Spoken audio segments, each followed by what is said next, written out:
Hey guys, what's going on? John here from What's Spinning, here today to chat about this Black Midi album, their debut album that people have been hyping up for like 2 years practically at this point. It's called Schlagenheim. Black Midi are a UK-based experimental rock band that bring in elements of like math rock and art rock and post-hardcore.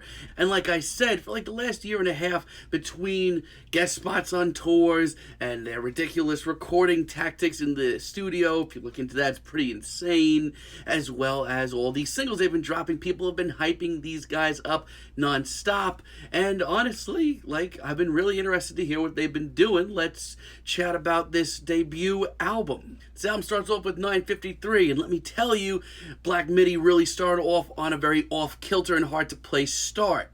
There are wailing guitars and odd time signatures, not to mention a breakneck speed to it all. I dare you to keep up with this. But I feel like a little over a minute in, when this track really smooths out, we start getting some miraculous stuff. The slower and stripped down verses do nothing but incredible things for this over-the-top and in-your-face chorus that just has non-stop breakdowns, I feel like. Now, frontman Jordy Greep's vocals are pretty much something to behold and actually really hard to get into and wrap your head around, at first at least. But there's a strange mysticism to it that actually kind of makes me obsessed with them. And not to mention, between that and everything else that's going on lyrically, it really does give this track a very uneasy feel. As a matter of fact, it gives a lot of this album an uneasy feel. And before you know it, at like the 4-minute mark, this track takes off into one of the most rowdiest and most out-of-control punk bangers I've heard all year. It's not an easy to digest track. Hell, this isn't an easy to digest album,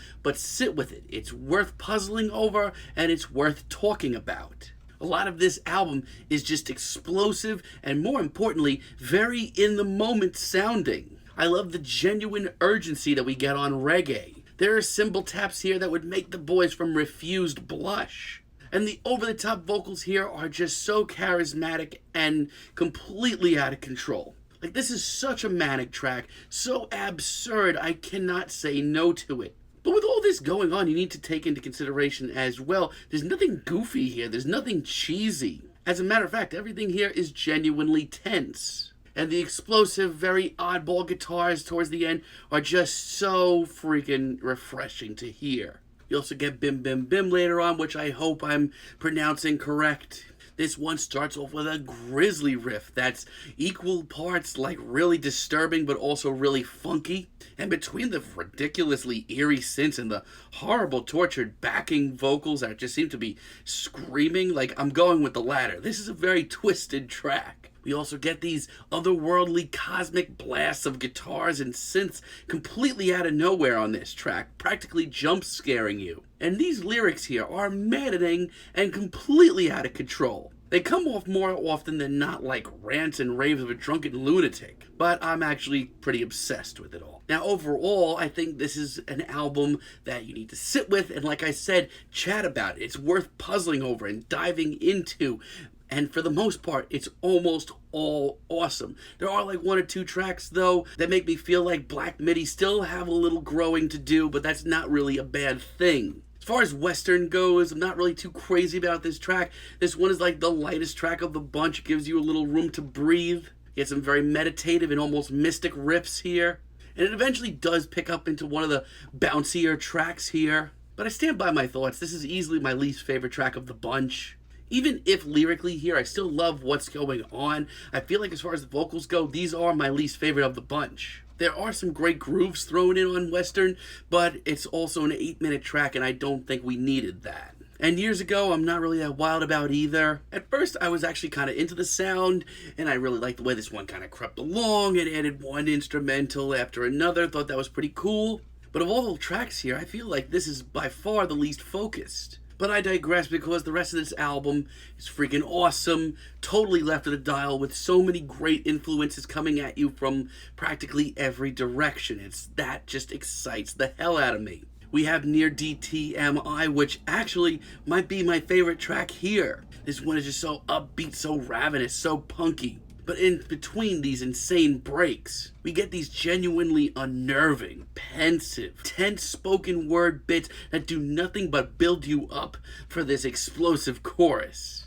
We get these repeated vocals of what's in the water. It just really gets me going. This track is just brutal from start to finish, and some of the vocals towards the end are easily some of the best here. Then we have Of Schlagenheim, which is honestly, as far as a slow, pensive track goes, like, this is great. Occasionally, I do feel like some of Jordy's vocals get a little goofy on this track, and they are still tough to wrap your head around from time to time. But there is still a ton to like here. This track just overall has this brooding sense to it that just takes it so slow, builds up a lot of tension. It's fantastic, and these synths here come off like damn machine guns. This track is so rigid, like these guitars are so harsh, so much so that when we get these dreamy breaks, it's almost like a reward for sitting through all of that. And then in the second half, in a weird twist, the track practically goes dance punk on us, armed with gigantic muscular riffs and zany vocals and tons of personality. Like, you need to realize, this is not an easy listen of an album, but if you sit with it, it will come full circle, and it's just totally worth it. And Ducter is an incredibly compelling finale. It's in moments like this that Jordy on vocals comes off as some twisted ringleader. That's where I want to hear him. This track is wound so tight, it just sounds like it could explode at any second. And once again, the more spoken word vibe to this is brilliant, and some of the best of this sort of spoken word that I've heard in a long time. Not to mention, by the end of this track, it's literally heavier and more hellish than most of the metal that I've heard this year. Production is wild. The vocals are just, I can't say no to some of these effects. They work great, and it continues to come off so in the moment. Very impressive debut. So yeah, overall, like I just said, this is incredibly impressive. The fact that these guys have such a unique sound with influences coming from all over the map, and they've got a very interesting recording style. They've got very interesting history. They are just so in the moment, so wild, and so hard to wrap around. Like, honestly, this is not an easy album to check out and get through. This is going to take you a few listens, but like I said, if you do, it will come full circle and leave you with plenty to puzzle over and chat about for quite some time, and it's very exciting. I'm feeling like a light 8 on this album. Let me know what you guys think down below. If you like the video, be sure to give us a like, give us a subscribe, and let me know down below what you would like for me to chat about in the future. And until next time, have a great day, guys.